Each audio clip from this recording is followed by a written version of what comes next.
வணக்கம்.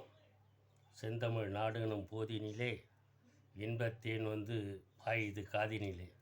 இந்த செந்தமிழ் நாடு என்று பெயர் மாற்றம் நடைபெறுவதற்கு எத்தனையோ தியாகங்கள், எத்தனையோ போராட்டங்கள் நடந்து முடிந்து அதன் விளைவாகத்தான் இன்றைக்கு நாம் இந்த தமிழ்நாடு என்ற பெயரை உச்சரிக்கின்றோம்.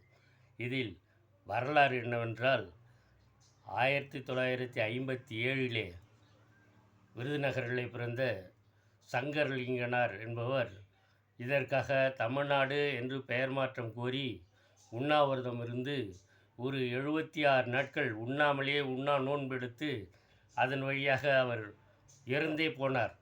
அப்போது இடையில் சென்று அவரை சந்தித்த மதிப்புமிகு அண்ணா, பேரறிஞர் அண்ணா அவர்கள் அவரை சந்திக்கும்போது அவர் சங்கரலிங்கனார் கேட்டார், நீங்கள் அடுத்த ஆட்சிக்கு வருவீர்கள், அதற்குண்டான சாத்தியக்கூறுகள் இருக்கிறது.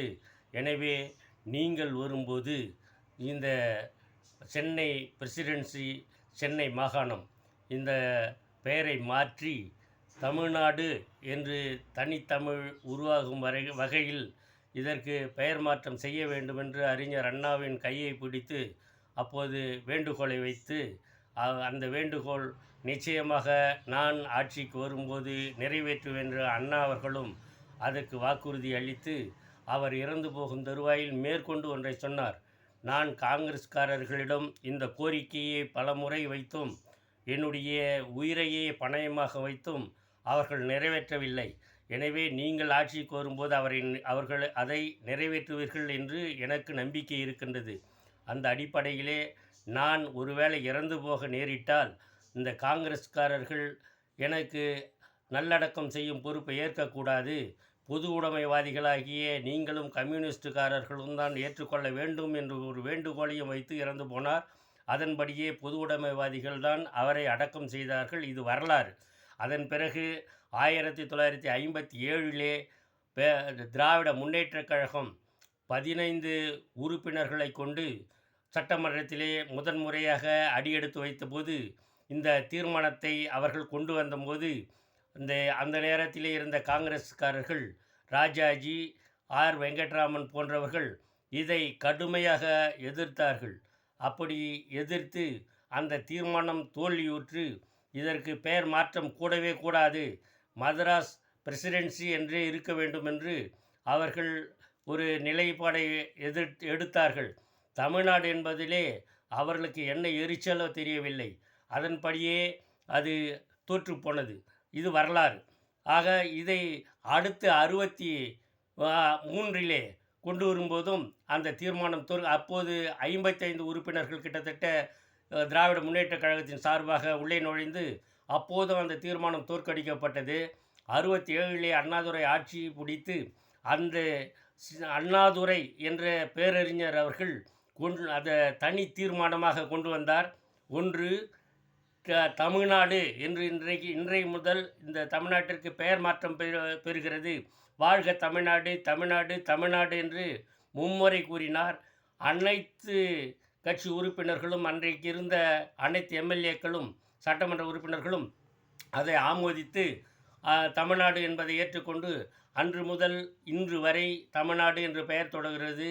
அந்த தேதிதான் இன்றைக்கு 18/7/1967 அந்த தேதியின் நினைவாக இன்றைய கிட்டத்தட்ட 60 ஆண்டுகள் கடந்த பின்பும் இந்த தமிழ்நாடு என்று பெருமையோடு காலரை தூக்கி கொள்ளும் அளவுக்கு இருக்கின்றது. இது திராவிட முன்னேற்றக் கழகம் என்ன செய்தது என்று கேட்பவர்களுக்கும், இந்த திராவிட மண் மீது நின்று கொண்டு திராவிடத்தை பூதிவாரி தூற்றுபவர்களுக்கும் இதை சிந்தனை செய்வார்கள் என்று நம்புகிறேன். அன்றிலிருந்து தான் தமிழ்நாடு வளர்ச்சி அடைந்தது. அன்றைய 67க்கு முன்பு 57லிருந்து 67 வரை சென்னை மாகாணம் என்பது வெறுமனே 60,000 மக்களை தொகை கொண்ட ஒரு மாவட்டமாக, குறுவட்டமாக இருந்தது.